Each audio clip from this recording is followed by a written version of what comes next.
Hello दोस्तों, आपका एक बार फिर से स्वागत है आपके अपने YouTube चैनल व्रत त्योहार कहानियां में। दोस्तों, जैसा कि आपको पता है कि 2025 की शुरुआत हो चुकी है और आशा करती हूँ कि आपका ये साल बहुत से बेहतरीन जा रहा होगा। दोस्तों, जैसा कि आपको पता है कि इस महीने में षटतिला एकादशी व्रत 25 तारीख को है। तो आइए दोस्तों, आज हम जानते हैं षटतिला एकादशी व्रत कब और कितने बजे से है। इस व्रत में हमें क्या खाना चाहिए और क्या नहीं खाना चाहिए। लेकिन दोस्तों, आगे बढ़ने से पहले अगर आपने अभी तक हमारे चैनल को सब्सक्राइब नहीं किया तो चैनल को सब्सक्राइब करके बेल आइकॉन को जरूर दबाएं और को लाइक करके कमेंट बॉक्स में जय श्री हरि जरूर लिखें।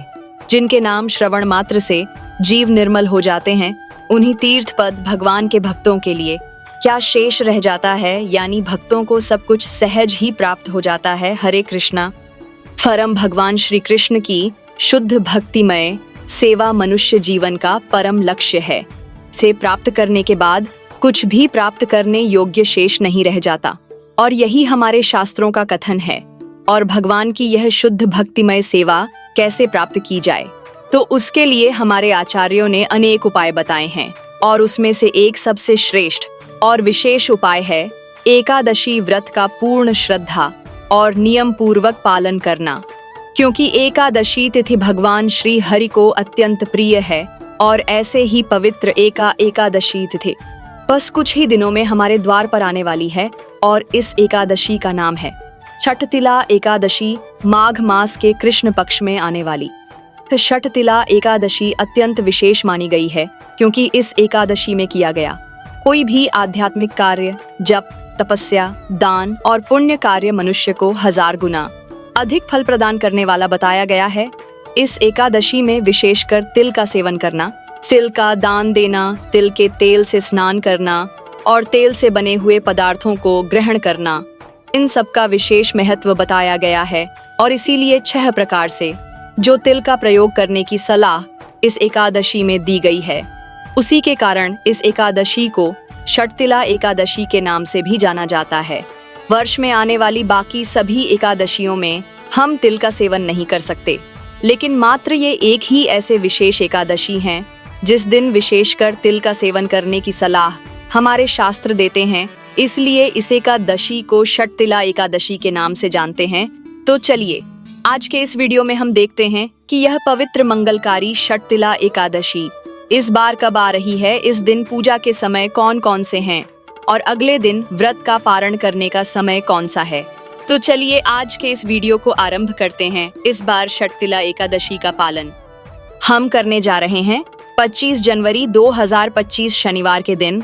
इस दिन ब्रह्म मुहूर्त का समय रहेगा प्रातः 5:46 पर, और सूर्योदय होगा सुबह 7:02 पर। इस एकादशी का व्रत पारण करेंगे 26 जनवरी 2025 रविवार के दिन, और पारण करने का समय है सुबह 7:02 से लेकर 10:05 के बीच में। यह एकादशी तिथि आरंभ हो रही है 24 जनवरी 2025 शुक्रवार के दिन शाम 7:02 से, और पूरी होगी 25 जनवरी 2025 शनिवार के दिन रात 8:31 पर। यह समय उत्तर भारत के समय सारणी अनुसार है। भारत के अन्य स्थानों ये एकादशी माघ मास में आने वाली अत्यंत विशेष एकादशी है। ये सर्दियों के समय में आती है, और इसमें विशेष रूप से तिल का 6 प्रकार से सेवन करने की सलाह दी जाती है, और इसीलिए इस एकादशी को षटतिला एकादशी के नाम से जाना जाता है। हम आपको बता दें कि सिर्फ माघ मास में ही यह एक एकादशी आती है जिसमें हमारे शास्त्रों में तिल खाने का प्रावधान बताया गया है, और इसका कारण यह है कि यह एकादशी सर्दियों के समय में आती है, और ऐसे ठंडे वातावरण में तिल वैसे भी शरीर के लिए स्वास्थ्य प्रदान करने वाले बन जाते हैं, और इसीलिए हम मकर संक्रांति या उत्तरायण के समय में भी तिल के लड्डू खाते हैं और भगवान को भोग लगाते हैं। तो यही है हमारी वैदिक संस्कृति की वैज्ञानिक सुंदरता। इस षटतिला एकादशी के दिन मनुष्य को अधिक से अधिक हरे कृष्ण महामंत्र का जप करना चाहिए, या हरे कृष्ण कृष्ण कृष्ण हरे राम राम राम राम हरे हरे। इस दिन प्रातः ब्रह्म मुहूर्त में उठकर स्नान इत्यादि करके भगवान की मंगला आरती या फिर उसका दर्शन करना चाहिए। संपूर्ण दिन में उपवास का पालन करना चाहिए। किसी भी प्रकार के अन्न या फिर उससे बने हुए पदार्थों का सेवन बिल्कुल नहीं करना चाहिए। इस दिन तुलसी महारानी की विशेष रूप से सेवा पूजा करनी चाहिए और किसी भी प्रकार के अवांछित या अयोग्य कार्यों में लिप्त नहीं होना चाहिए, जैसे कि आवश्यकता से अधिक सोना, किसी की निंदा या बुराई करना, झूठ बोलना, चोरी करना, हिंसा करना, किसी को अभद्र या अपमानजनक शब्द बोलना या किसी के प्रति बुरे भाव मन में लाना। एकादशी के उपवास में चाय और कॉफी का सेवन भी नहीं किया जाता है, क्योंकि उसमें नशीले पदार्थ होते हैं और इससे आपका एकादशी व्रत खंडित हो जाता है।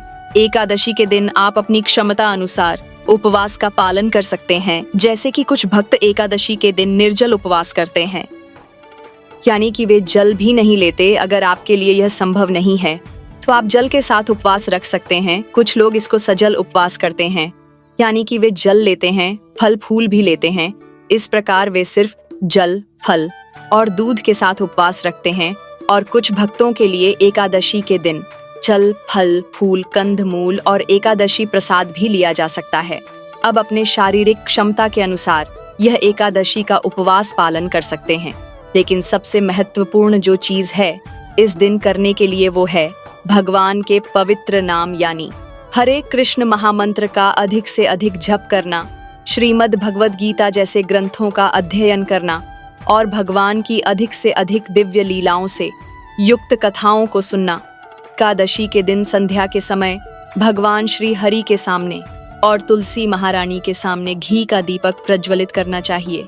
उनके सामने बैठकर उनके नाम जप का कीर्तन करना चाहिए। आप उनकी आरती भी कर सकते हैं। परिवार के साथ बैठकर हरे कृष्ण महामंत्र का कीर्तन भी कर सकते हैं और अगले दिन निर्धारित पारण समय के अंदर इस एकादशी व्रत का पारण करना चाहिए। पारण से पूर्व भगवान के लिए सात्विक अन्न भोग तैयार करें, उसमें तुलसी पत्र रखकर भगवान को अर्पित करें और उसके बाद उसे प्रसाद रूप में किसी ब्राह्मण या वैष्णव को खिलाकर उसी प्रसाद के साथ आप स्वयं भी इस षटतिला एकादशी व्रत का पारण करें।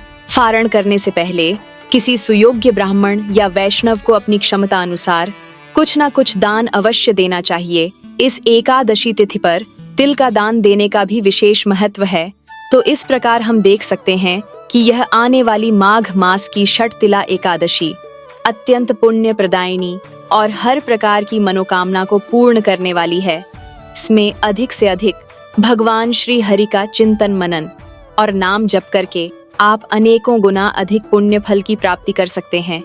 यह एकादशी न सिर्फ हमारे पूर्व जन्म के और वर्तमान जन्म के पापों को नष्ट करती है, अभी तो हमें आध्यात्मिक जीवन में अग्रसर होने के लिए मार्ग भी प्रशस्त करती है। तो चलिए सी परम पावनी एकादशी तिथि का पूर्ण श्रद्धा और नियम पूर्वक पालन करने का संकल्प लेते हैं। और अगर इस एकादशी से जुड़ी पौराणिक कथाएं आप सुनना चाहते हैं तो आपके अपने इस चैनल को याद से सब्सक्राइब करके रख लीजिए।